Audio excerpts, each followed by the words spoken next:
Bonjour à tous, chers amis, bon vendredi matin. J'espère que vous êtes en forme pour affronter ce joli week-end très froid qui arrive. Avec aujourd'hui beaucoup de chaleur, tout du moins dans le sourire, et la région aussi. Bonjour, cher Bertrand Deckers. Bonjour Jordan, merci pour cette royale invitation. Oh, ça me fait plaisir, avec grand plaisir. Vous allez m'instruire un peu parce que moi je suis rincé au niveau des reines et des rois. Un peu de boule. Un peu de chaleur, mais à Liège, il fait pas si chaud que ça en fait. À Liège, non, il fait même très froid là pour l'instant. Donc je suis encore planté sur la météo, comme d'habitude. Les amis, il faut que je vous présente ce livre. Enfin, ce dictionnaire de la royauté française. Bertrand Deckers vous présente ce petit dictionnaire. Alors, je l'ai regardé, c'est génial parce qu'il y a des anecdotes partout.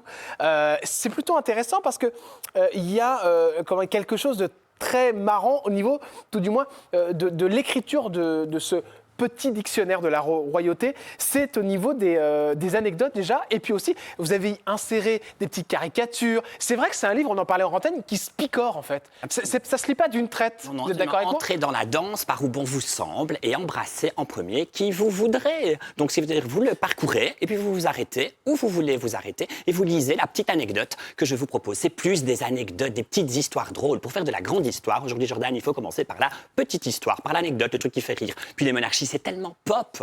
Alors, est-ce que vous avez quelques petites anecdotes pour mettre en eau nos petits téléspectateurs? J'en ai mille, mais laquelle par exemple? Peut-être sur la reine Elisabeth, ça peut Sur être la sympa. reine Elisabeth II, qu'est-ce que je peux vous raconter sur la reine? Eh bien, le jour de son couronnement, par exemple, dans l'abbaye de Westminster, on ne sait pas tellement, la robe était tellement lourde qu'elle a été obligée d'être harnachée, littéralement, par un jupon en crin de cheval. Ah bon? Pour pouvoir porter cette robe incroyable, dessinée par Hartnell, qui était rebrodée de tous les symboles du Royaume-Uni, d'Irlande du Nord, par exemple. Et c'était excessivement lourd. Et la couronne qu'elle a portée pèse 2200 grammes. C'est la couronne que portait aussi Charles III. C'est la couronne qui fait les rois. Ils sont obligés de muscler leur cervicale pour ne pas avoir ce qu'on appelle le coup du lapin. Ah bon, d'accord, sinon ils pourraient y laisser leur peau? Ah oui, absolument, oui, ça pourrait être très, très, très dangereux. Alors, on rappelle qu'Élisabeth II, elle a été couronnée, qu'elle avait 23 ans. Elle était encore très, très, très en forme. Charles III, 75 ans lorsqu'il a été couronné. Ce qui veut dire que c'était très, très, très éprouvant, cette cérémonie que l'on a vécue au mois de mai, que j'ai partagée avec les téléspectateurs de C8, pendant 8 heures de direct qui n'en finissaient plus d'ailleurs.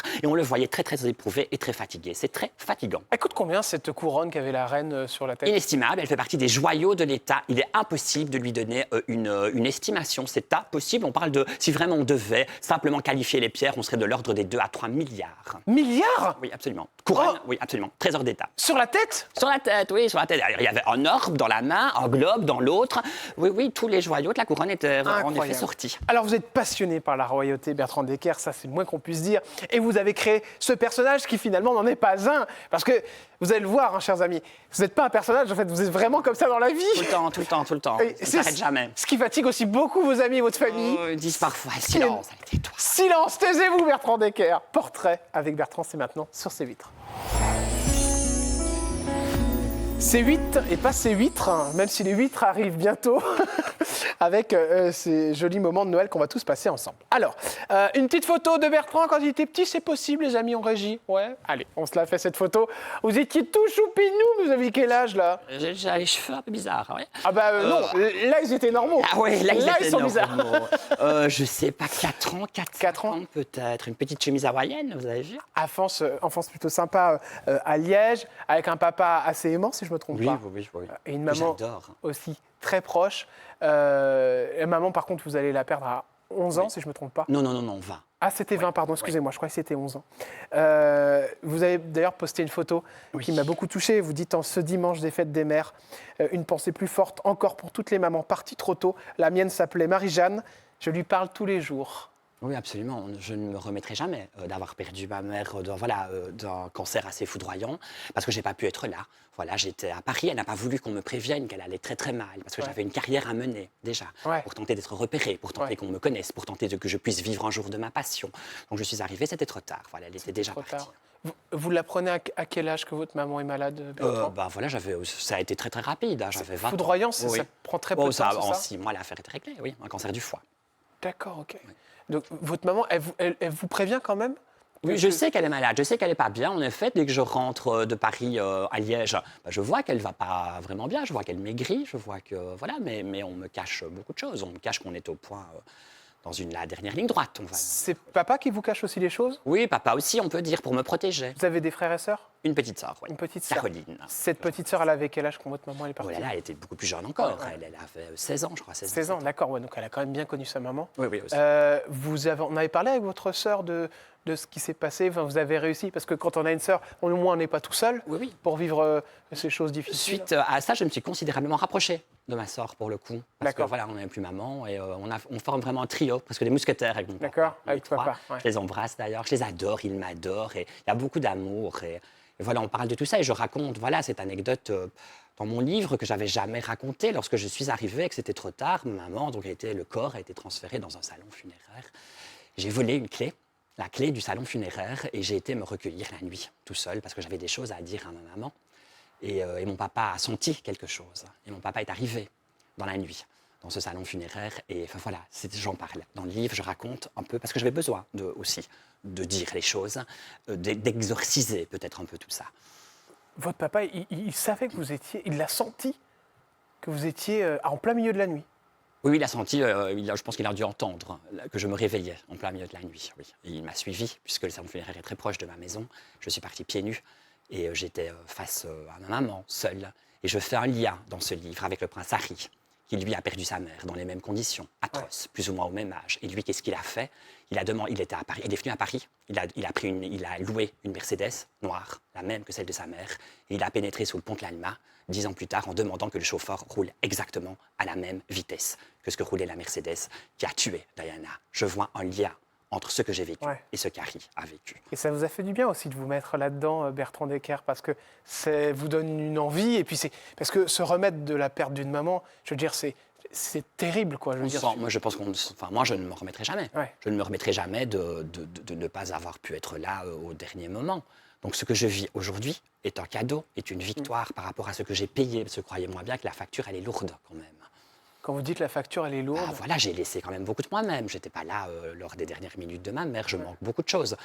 Et c'est difficile de mener une carrière et d'avoir une vie sur le côté normal, on va dire, d'assister à des choses que vous aimeriez, des anniversaires, des moments importants. Qu'est-ce que vous n'aviez pas eu le temps de lui dire à cette maman, Bertrand? Voilà, que je l'aime, que je suis attirée par les garçons. Elle le savait pas, elle s'en doutait, mais on n'en a jamais vraiment parlé, vraiment. Non. J'aurais aimé peut-être pouvoir verbaliser la chose. Est-ce qu'elle avait des petits doutes, maman? Oui, je pense que oui, évidemment. Quand vous parlez de Sissi et que vous regardez Angélique Marquise des Anges en permanence, il y a quelques pistes déjà. Donc vous lui avez dit ça dans cette fameuse nuit. C'est touchant, hein, parce que c'est vrai que forcément, on a envie de parler aux gens qui partent et on se dit comment le faire, est-ce qu'ils entendent, est-ce qu'ils peuvent nous envoyer des signes? Et vous dites en effet dans ce message sur Instagram, je lui parle tous les jours. Est-ce que des fois, elle vous répond, cette maman? J'ai des signes qui me sont envoyés en permanence. Il y a des choix que je ne dois pas faire. Eh bien, je ne vais pas les faire. Il va y avoir quelque chose sur ma route qui va faire que ce choix-là, je ne vais pas le faire. Ce sont des signes de maman. Signe de maman. Le jour où je me suis mariée, il fait très très beau, très très beau. Et on a eu quelques gouttes de pluie. Quelques gouttes de pluie seulement. Il y a un arc-en-ciel qui est apparu. D'accord. C'est quand même étrange. Ouais, c'est vrai que c'est étrange. Ces signes-là. Bien sûr, mais vous avez raison. Et puis, il faut y croire, c'est très important. Et puis, de parler aussi au présent et d'être très, très fier de là-haut, de voir l'évolution de ce petit garçon. Alors, c'est intéressant, l'homosexualité, comment ça s'est passé avec papa? Il a plutôt bien pris? Oui, très, très bien. Parce qu'il adore mon compagnon, il est devenu mon mari.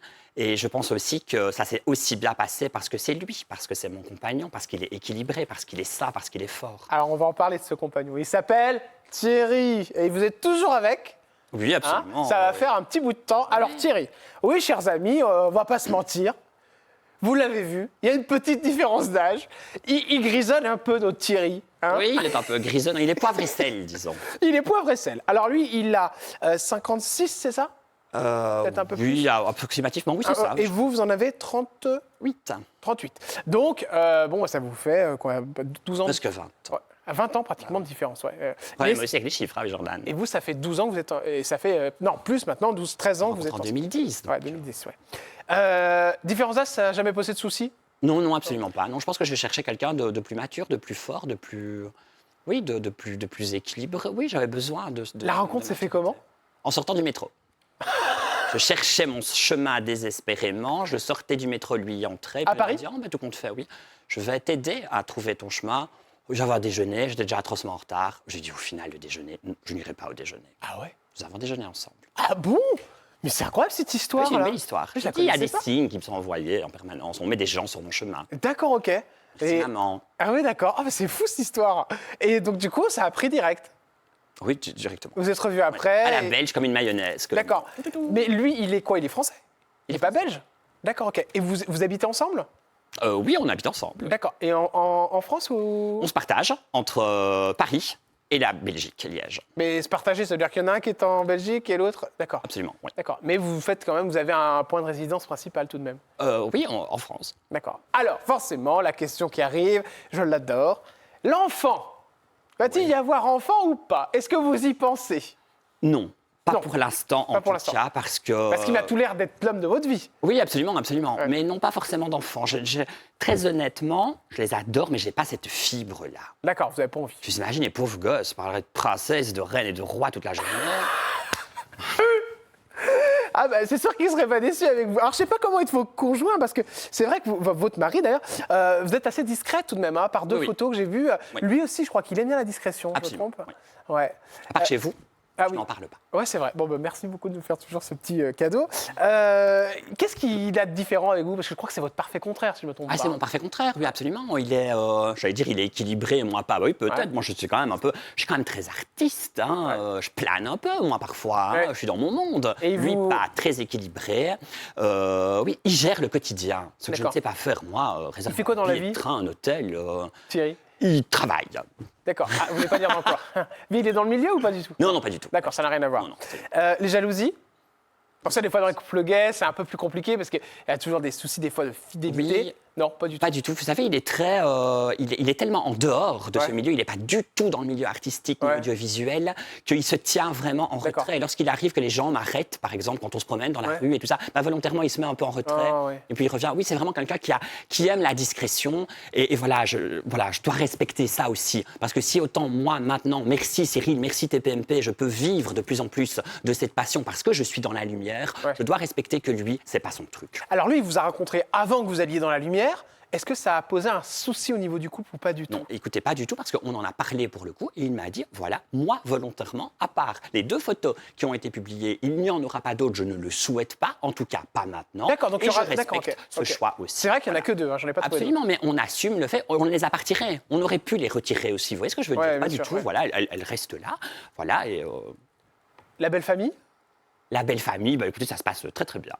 Parce que vous êtes un sacré numéro quand même, hein, quand vous arrivez dans la vie de quelqu'un, mon Je suis le ami. gendre idéal. Et lui, est-ce qu'il veut un enfant? Non, non, Non. non, pour le coup, c'est vraiment un Il en choix a peut-être déjà aussi, eu à un deux. d'une Non, union non. différente? Non, non, pas du tout.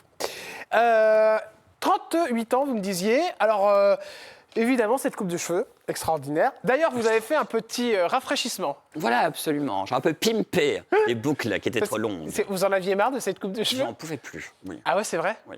Bah oui, parce que les cheveux, c'est Samson, les cheveux, c'est la force ça Ouais. aussi. Mais je trouve que pour qu'ils redeviennent forts, par moment, il faut savoir couper. Il faut savoir couper. Alors, c'est vrai qu'avant, vous aviez une coupe, vous en aviez... Et c'est aussi ce qui a fait qu'on... On en avait a- partout. Ouais, on aimait bien. À part Laurent Fontaine, qui disait que vous aviez sur la tête... Ah, une poule mouillée, je crois. Merci, Laurent. Une poule crevée. Une poule crevée. Toujours très charmant, Laurent Fontaine, que j'embrasse. On embrasse très fort Laurent Fontaine, qui cartonne d'ailleurs avec Pascal Bataille dans Il y a que la vérité qui compte sur ses 8 chers amis, évidemment. La perte de cette maman, est-ce qu'il y a eu derrière une dépression ou quelqu'un qui a pris soin de vous? Peut-être voir un psychologue, Bertrand Oui, Descartes. alors il y a eu un psy que j'ai vu, absolument, Ouais. mais c'est pas trop mon truc. M'allonger. Je raconte une histoire, je m'allongeais alors dans un très beau cabinet, n'est-ce pas? J'avais face à moi la Tour Eiffel. Et lorsque j'ouvrais les yeux et que je racontais pas, je voyais la Tour Eiffel. Et ça m'angoissait Ah bon? de voir cette Tour Eiffel, parce que je me disais, dans le fond, oui, j'étais angoissée Ouais. d'aller raconter. Et dans le fond, je parle beaucoup avec mon papa, Ouais. avec ma soeur, avec mon mari. Vous savez, j'ai une très grande capacité à parler, à raconter. Ah bah je ça, le je raconte sais même bien. dans des livres, moi. Ouais. Donc dans le fond, bah non, j'ai jarté le psy, quelques économies. Vous l'avez viré? Et oui, et puis j'en parle facilement quand on m'en parle. Voilà, Oui, j'ai bien pas, sûr. pas Ouais. du tout de. Je dis juste que c'est très difficile à vivre et que pour ceux qui vivent ça, les jeunes garçons, les jeunes filles, il faut parler. Ouais. Il faut extérioriser la chose. Quel a été votre exutoire, pardon? Le travail. Le travail. Indiscutablement le travail. J'ai bossé comme un fou, comme un fou. On a l'impression que c'est facile. Qu'est-ce que c'est difficile pour que ça ait l'air d'être facile, hein? trouver des solutions, évidemment. L'homophobie, vous l'avez subie? L'homophobie, oui, évidemment, quand vous Aux grandissez étiez dans un petit village, en Belgique, à la campagne, oui, forcément, parce que j'ai toujours été très différent. Je raconte des histoires de princesse depuis que je suis petit, moi. Hein. Donc, forcément, oui, il y a eu de l'homophobie, oui, il y a eu ce côté, on m'a fait payer ce côté différent, voilà. Jusqu'à aller au harcèlement Au harcèlement, bah, ce sont des insultes, essentiellement, qui fait que vous perdez confiance en vous. Mais en même temps, quelle carapace ça constitue, ça forge. Comment vous les avez vaincus, ces attaques personnelles? Quand ça arrive, c'est sûr que c'est pas facile, c'est pas simple. Je me suis jamais vraiment caché non plus. C'était difficile de cacher une homosexualité. J'ai toujours été différent. J'ai jamais eu non plus un côté très viril, hein, moi. Donc, je pense pas que j'ai dû vaincre. J'étais pas bagarreur, on va être honnête. Moi, j'allais pas me battre pour régler mes comptes. J'ai un peu plus sournois. Les coulisses de la télé, c'est parti, on y va avec Bertrand Deckers. 11 ans, notre petit Bertrand assiste à la télévision aux obsèques de Lady Diana. Et là, patati patatra, se passe quelque chose en vous. Absolument. Je suis déjà fasciné par les rois depuis que je suis tout petit, depuis que je suis gosse. Mais là, je découvre Stéphane Bern, qui officie sur, je pense que c'est France 2 à l'époque, et il commente les funérailles. Et je découvre qu'on peut en faire un métier, qu'il y a salaire à la clé. Alors, c'est un métier très particulier, parce qu'il n'y a qu'un Stéphane Bern. D'ailleurs, je ne voulais pas devenir chroniqueur royal, ça n'existait pas vraiment, je voulais devenir Stéphane Bern. On me disait, c'est pas facile quand même. Néanmoins, on a déjà la coupe de cheveux. Parce que je crois que j'étais déjà. Exactement. C'est déjà pas mal parti, hein. Écoutez, cher Bertrand Deckers. Alors, journaliste chez les rois, c'est pas forcément facile parce qu'il faut évidemment beaucoup s'instruire. Et vous l'avez fait notamment lors d'une année sabbatique, je ne me trompe pas? Oui, absolument. J'ai pris un an de. Dans le fond, j'ai pas fait grand-chose. Hein. Ah bon? Je n'ai pas fait grand-chose, oui et non. J'ai travaillé, pour le coup, et chez un fleuriste, qui était également pompe funèbre, voyez-vous. Et j'alliais les deux. Un fleuriste pompe funèbre? Absolument, je faisais des bouquets de fleurs, et en même temps, j'assistais à des gens qui étaient en deuil et qui venaient, j'ouvrais des portes, je fermais des portes, j'accueillais les gens dans les différents salons funéraires. Et à côté, du coup, vous vous instruisez au niveau de... Et je continue à bouquiner, mais ça a été toute ma vie. J'ai toujours bouquiné, j'ai toujours regardé des documentaires, regardé des livres sur la famille royale. Mais ce côté pompe funèbre, vous savez, ça m'a fasciné. Parce que dans la mort, il y a un protocole que l'on respecte. Il y a du silence. Il y a le fait que l'on se recueille devant un corps, que l'on salue. Il y a un côté un peu royal. Ça m'a fasciné, j'ai adoré ce job. D'accord, c'est marrant ça, c'est assez intéressant. Point de vue, ça c'est à 21 ans, ça va arriver dans votre vie? C'est un hebdomadaire, c'est ça? Oui. Et puis évidemment, un homme qui compte beaucoup pour vous, c'est Monsieur Franck Ferrand. Avec lui, vous allez devenir assistant, si je ne me trompe pas. Ça va durer pratiquement 3 ans. Oui, absolument. Donc là, ce sont les premières clés un peu qui me sont données de cet univers royal, les premières portes qui commencent à s'ouvrir. Je bosse avec Franck, qui est un grand professionnel que le grand public connaît aujourd'hui parce qu'il couvre le Tour de France et qui fait les commentaires du Tour de France. Et voilà. Et puis très vite, au bout de 3 ans, cette envie de vouloir voler de mes propres ailes, de vouloir moi aussi partir en reportage, rencontrer des rois et de me prendre des claques aussi, parce que c'est pas facile. On est quand même dans un univers où les portes, elles s'ouvrent pas facilement. Vous parlez de claques, vous parlez de quoi? Je sais pas, mais des choses qui sont pas faciles. Je ne pensais pas que c'était si difficile de réussir peut-être, en effet, à un jour à pouvoir en vivre. C'est resté pendant très très longtemps une passion. Ou pendant très très longtemps, mon papa a eu peur que je ne puisse pas payer mon appartement, ma chambre. C'est ça. Financièrement, c'est pas facile, parce que comme vous êtes passionné, en plus, on ne va pas vous payer. C'est ça. Vous faites de toute façon ce que vous aimez. Donc au début, vous étiez un peu payé au lance-pierre, c'est ça que vous Absolument, voire pas payé du tout. D'accord. Et c'est compliqué parce qu'il faut se créer une crédibilité. On reviendra tout à l'heure avec Touche pas mon poste. C'est vrai que ça vous a beaucoup aidé parce que ça met beaucoup en lumière, ça forcément, avec Cyril Hanouna. Et il a évidemment ce talent de repérer ce qu'on appelle des assets, donc des personnages, des personnes étonnantes qui vont plaire au public. Et la crédibilité, elle arrivait à quel moment exactement dans votre vie? La crédibilité, elle arrive à quel moment? Est-ce que j'en ai une? Pour pouvoir... Est-ce qu'elle est arrivée encore? Parce que pour écrire un livre comme ça, pardon, mais pour faire un dictionnaire, il y a combien de pages là-dessus? Il y en a 400. C'est beaucoup de boulot. Non, on va être honnête, la crédibilité, on va dire le fait que je vais pouvoir en vivre de plus en plus, ça va être Cyril. Avant Cyril, ça ne fonctionnait pas. Parce que vous avez été sur une chaîne aussi que j'ai côtoyée qui s'appelle Non-Stop People, où vous utilisiez une émission qui s'appelle Royal People. Et c'est vrai que moi, je vous voyais, parce que je travaillais aussi là-bas, je vous voyais passer, alors c'est très pixelisé, parce que forcément, c'est une émission quand même quelques temps. Ça a quoi, 4-5 ans? Oui, même pas. Et surtout, c'est une mauvaise capture d'écran que j'ai faite. D'ailleurs, Mais- on me faisait attacher mes cheveux. J'en garde d'horribles souvenirs parce que autant le concept était génial. J'adorais, je parlais des têtes couronnées. Alors, c'était quoi? C'était juste les têtes couronnées? Ah oui, je faisais le tour de l'agenda des têtes couronnées. J'avais 1 minute et demie, je crois, et je revenais sur un fait que j'épinglais. C'était génial, j'étais très libre. Mais alors, je ne pouvais pas laisser mes cheveux bouclés. Je devais les accrocher parce qu'on enregistrait sur fond vert. Ah oui, et le fond vert, Et en alors, effet. les cheveux qui étaient frisotants. Alors, j'allais presque en pleurant, sachant que j'allais devoir attacher mes cheveux. La J'ai famille- adoré, et puis ça m'a donné. C'est une très bonne école Ouais. pour faire après Cyril Hanouna. À quel moment on vient vous chercher sur cette chaîne Non-Stop People? On vous chope comme ça d'un coup, du jour au lendemain? Harry et Meghan sont en train de basculer le monde en tweetant qu'ils quittent la famille royale. Tout commence comme ça. Donc, je D'accord, suis ok. contacté par une petite assistante qui s'appelait Rachel, que je salue si elle nous regarde. Et elle me dit, Bertrand, on aimerait beaucoup te recevoir. Elle m'avait vu 1 ou 2 fois chez Jean-Marc Morandini. Ah oui, bien sûr, qui était très important Donc, aussi, je faisais aussi Jean-Marc. le talk show Info. Et c'est comme ça que j'ai fait 1 plateau, 2 plateaux, 3 plateaux, 4 plateaux. Je crois au bout du 5e, j'ai dit, ça pas les gars, je pourrais peut-être être un tout petit peu payé, tout petit peu. On dit, ok, d'accord, un tout petit peu.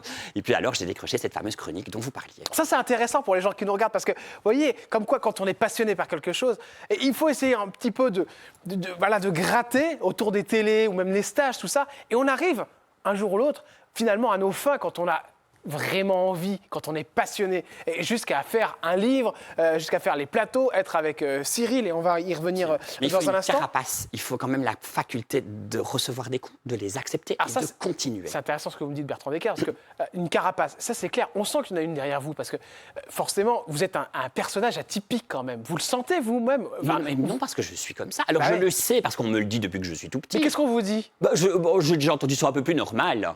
Quoi, arrête, on va pas tout le temps parler des reines et des rois tout le temps, ça assonnant. Tais-toi, mais tais-toi. Vous parlez aussi très vite? Tout le temps, vous voyez.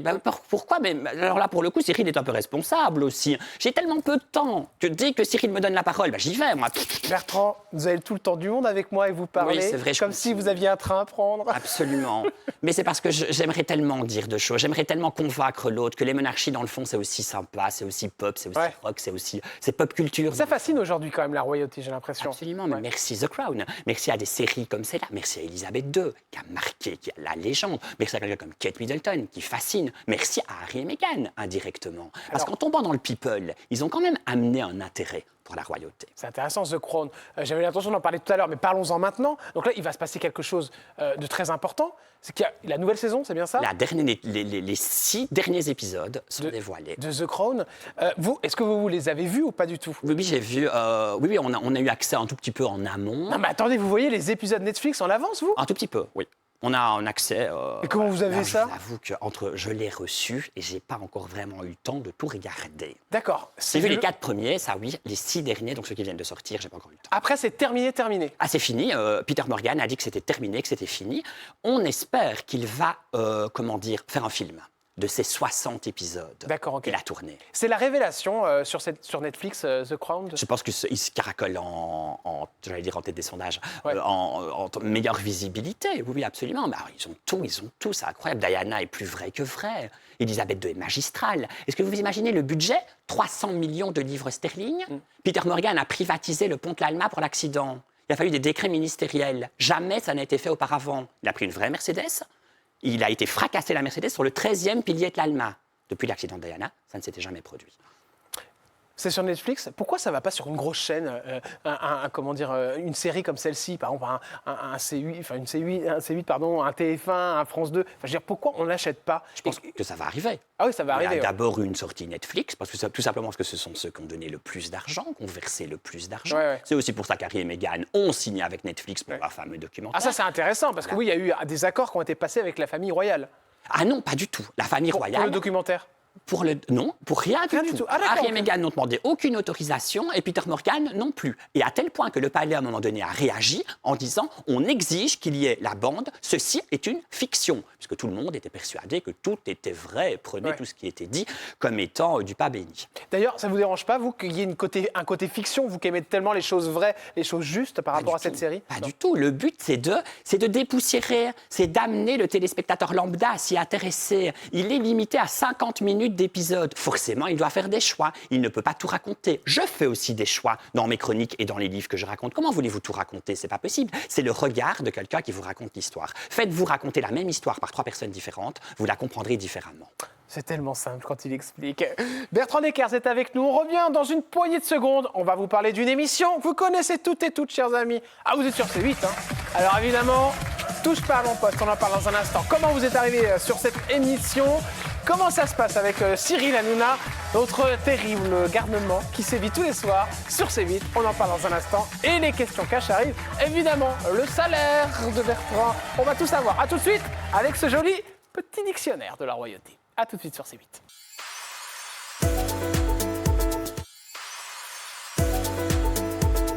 Chers amis, merci d'être avec nous sur C8. Vous voulez tout savoir sur la royauté. Voici mon petit dictionnaire de la royauté. Bon, c'est pas moi qui l'ai écrit, c'est monsieur Bertrand Deckers, que vous connaissez évidemment si vous êtes des fidèles de C8 et de Touche pas à mon poste. D'ailleurs, parlons-en, cher Bertrand Deckers. Touche pas à mon poste, cette émission dans laquelle maintenant vous sévissez de temps en temps. D'ailleurs, j'avoue que ce générique qu'on adore d'ailleurs, c'est vrai que Cyril Hanouna, il vous adore parce que vous êtes un personnage, on le disait tout à l'heure en antenne, il y a quelque chose en vous de très particulier à cette diction, ces cheveux qui sont un peu normalisés quand même, parce qu'avant vous aviez une espèce d'énorme touffe toute bouclée, et Cyril, comment il vous rencontre, comment ça se passe cette première avec lui? Alors, comment ça se passe, cette première avec lui? C'est lors, si je me souviens bien, des funérailles du prince Philippe, le mari de la reine, qui vient de mourir. On me fait venir pour, la toute première fois, normalement pour parler du prince Philippe. Et alors, très vite, je vais dire, ça part en couille, entre guillemets, parce qu'il découvre ma passion. Il dit, mais tu connais tout le monde dans la famille royale. Et puis, on parle de la reine, et puis on parle de Charles, et puis j'explique qui est qui. Ah bah, il se dit, tiens, j'ai trouvé le gros lot. Absolument, ça n'en finit pas. J'ai 100 questions. Et puis 2 jours après, je reviens pour commenter alors les funérailles à ce moment-là. Et je n'en suis plus vraiment jamais quitté, j'ai envie de dire. On va dire que tous les 15 jours, 3 semaines, plus ou moins, il y a une histoire qui fait que je reviens. Comme un côté un peu série télé et qui fait aller l'histoire de Bertrand, aller quelle est la suite de l'épisode chez les Windsor. Alors, il vous taquine quand même pas mal, Ah oui, Cyril. il me taquine. Vous êtes sincère à 100% dans toutes vos réactions, parce que des fois, on a l'impression que c'est énorme, quoi. Je veux dire, on a l'impression que vous êtes totalement dépassé. C'est vraiment vous êtes vraiment comme ça? Je suis vraiment dépassé parce que je n'évolue pas du tout dans l'univers de Cyril, pour le coup. Ouais. Parfois, il me parle, je ne comprends rien. Et je le dis, moi, je ne comprends rien du tout, Cyril. C'est bon, je ne comprends rien. Ça m'amuse beaucoup. Alors, comme il sait que je ne comprends rien, alors il y va gaiement. Allons-y, oui, parle arabe, et je vais t'apprendre à parler arabe. Alors, je suis bon élève, hein, moi. Moi, je répète ce qu'il me dit. Donc, voilà, ça l'amuse. Mais vous savez, c'est un jeu. Ouais, c'est un jeu TPMP. Et quand vous acceptez de jouer, il faut connaître les règles. Vous connaissez les règles, vous les acceptez, eh bien, vous jouez. Pour garder le nombre de téléspectateurs qui est énorme, qui frôle les 2 millions. On ne peut pas faire que d'une chronique 100% royale. Ça chuterait. Donc voilà, donc il y a un jeu qui s'installe entre lui et moi. Je donne des infos royales, il me charrie. Et vous charrie, et vous jouez, quitte à faire aussi cette fameuse épreuve du bizutage. Et oui, chez Cyril Hanouna, le bizutage, ça passe par la fameuse fondue au chocolat. Ça vous dit quelque chose? On regarde ensemble. Voilà, c'était votre bizutage. 30 secondes pour trouver l'œuf magique. Allez, Bertrand, vas-y. Allez,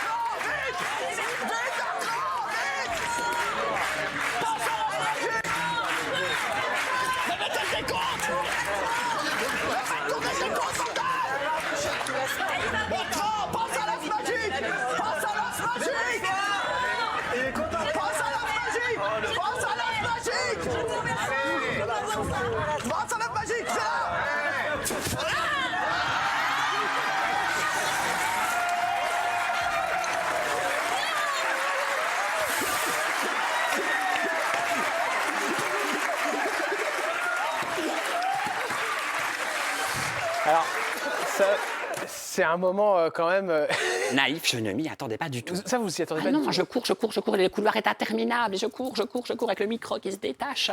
Et pour faire gagner un voyage, je crois. Oui, il fallait choper l'œuf de Pâques. Voilà, l'œuf de Pâques. Et puis il m'explose, et je ne comprends pas très bien ce qui se passe, et je glisse et je tombe. Alors, oui, en effet.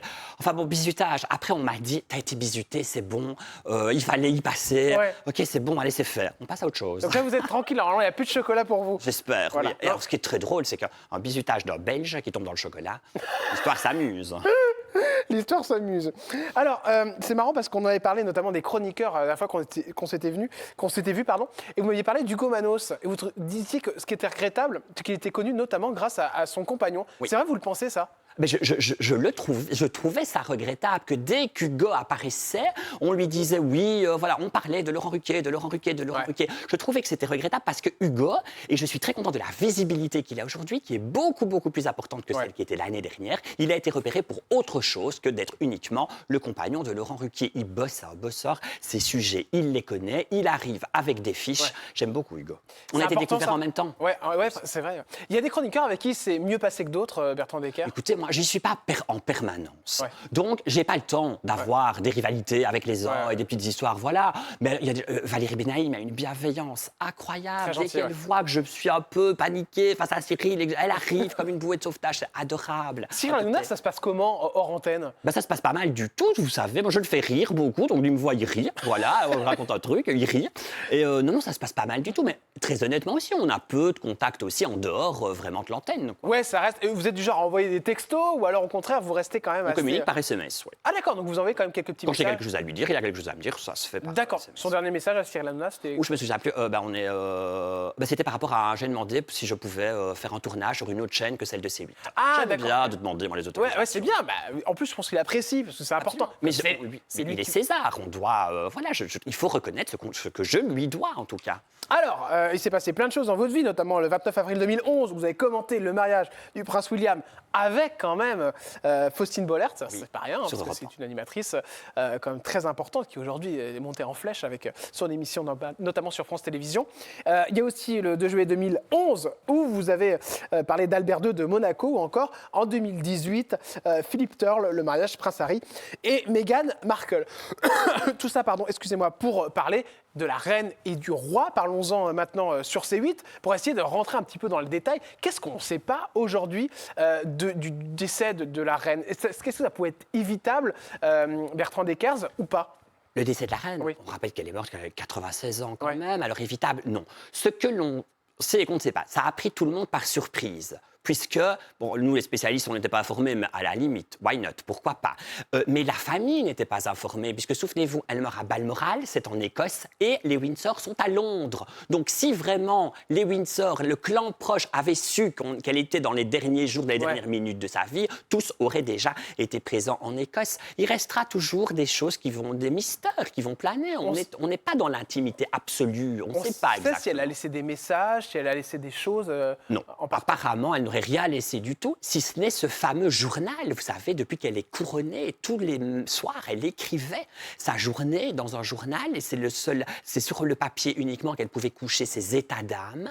Apparemment, elle aurait tenu ce journal-là jusqu'au dernier jour de sa vie. Ce journal-là, il y a des dispositions qui ont été prises pour que jamais nous ne puissions le lire. Mais alors, il est où, ce journal? Oui, il est dans les archives de la Maison Royale, mais ce sont les archives privées du palais, c'est les archives des Windsor, ce ne sont pas les archives de l'État. Donc personne ne peut le voir. Personne ne pourra le voir. Peut-être que dans quelques années, encore 50, 60 ans, on dira qu'on peut les consulter. Je pense que je ne serai plus là et vous non plus. Ce que l'on sait, c'est qu'elle écrivait à l'encre bleue, ce journal-là, parce que le bleu était sa couleur favorite. Tous les autres documents étaient signés à l'encre noire.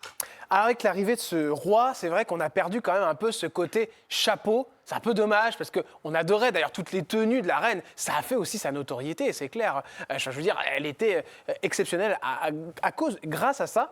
Toutes ces robes, elles sont où aujourd'hui? Que côté kaléidoscope, absolument. Elle est une reine incroyable. Jaune poussin, vert menthe, toutes les couleurs. Plus de 7000 tenues quand même, qui sont dans les sous-sols actuellement. On pense que c'est dans les sous-sols du palais. Les chapeaux, c'est pareil, ils allaient tout le temps avec. Systématiquement le chapeau qui allait avec avec la robe, avec le petit liseré. Il y avait systématiquement le parapluie qui a été testé sur un navire en pleine tempête, et dont les ballerines sont en acier. On était sûr qu'ils ne pouvaient pas se retourner en cas de grand vent. Et chaque parapluie avait le liseré de la couleur exacte du rose, du mauve, qu'elle portait. Toutes les couleurs étaient absolument déclinées. On espère qu'un jour, toutes ces tenues vont pouvoir être exposées dans ce qu'on espère pouvoir avoir un jour un musée.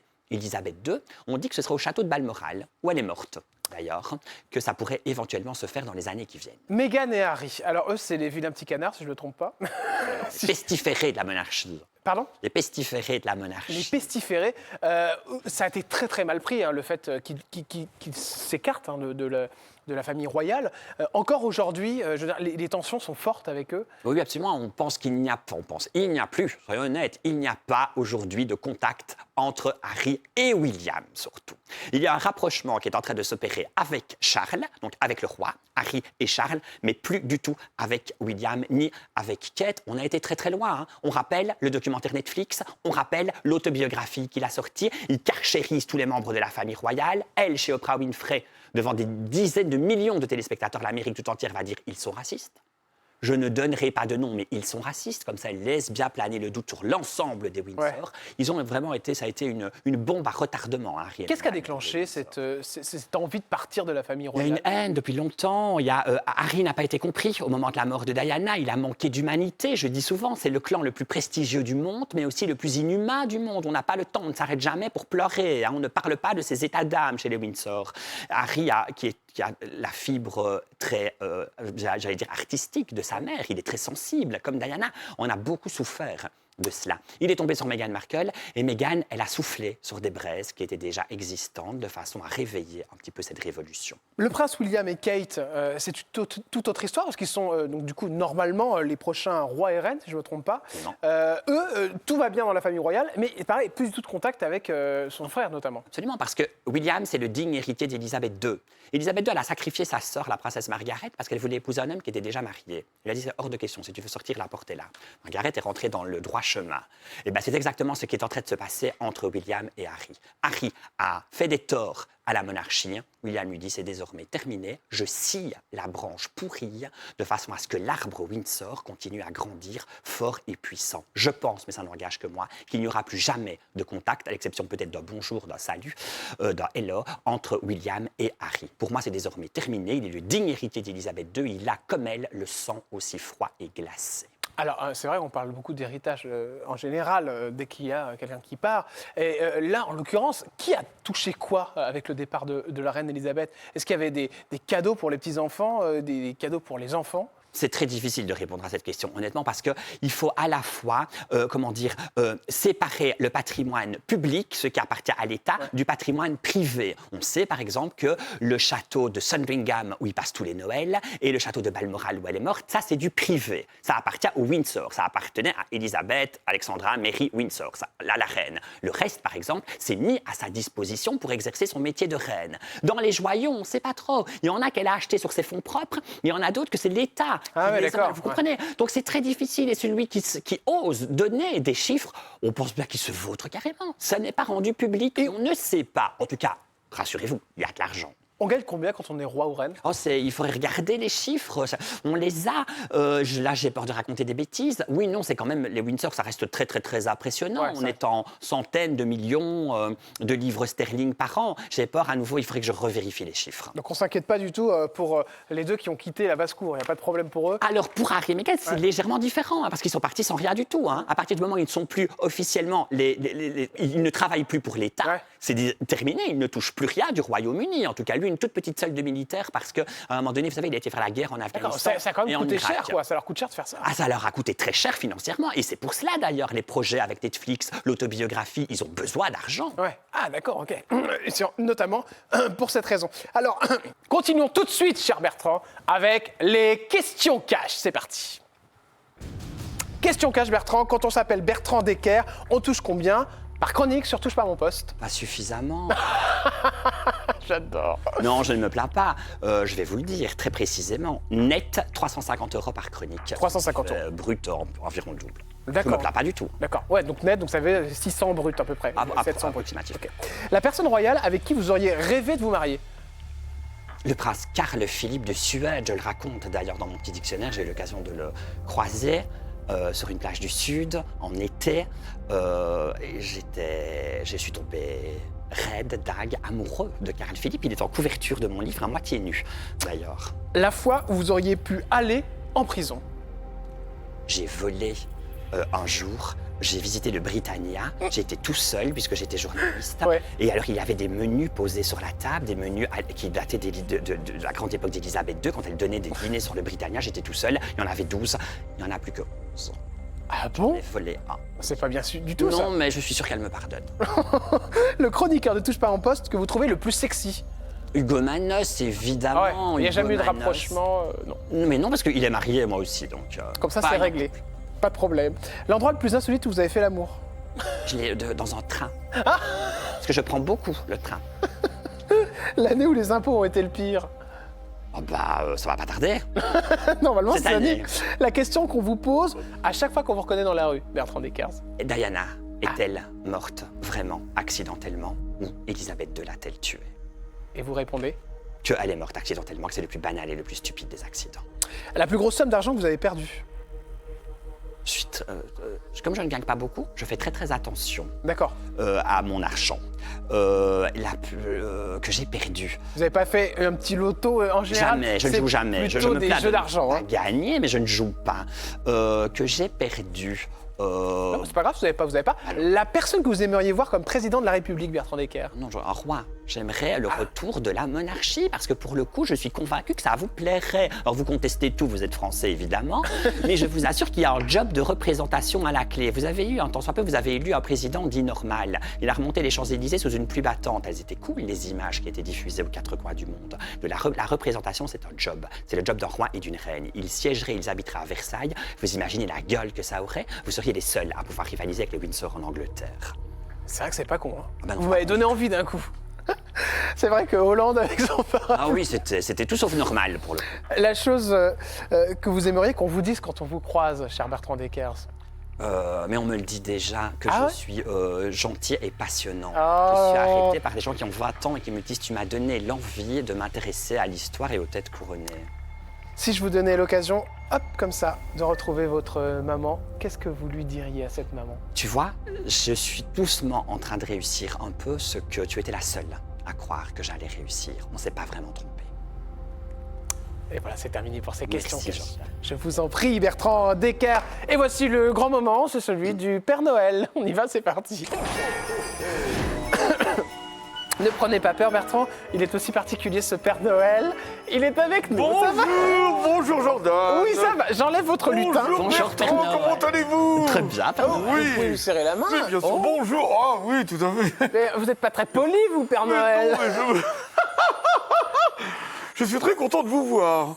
Parce que tu sais que Bertrand aime la royauté depuis bien longtemps. Ça fait 45 minutes qu'on parle de ça, Oui, donc je et pense que suis vous m'apprenez bien rien du tout. Oui, mais justement, je vais peut-être vous en apprendre une bonne, parce que moi qui apporte les cadeaux dans les foyers Eh. de tout le monde, Belgique compris, eh bien déjà tout petit, il m'avait commandé un cadeau très particulier.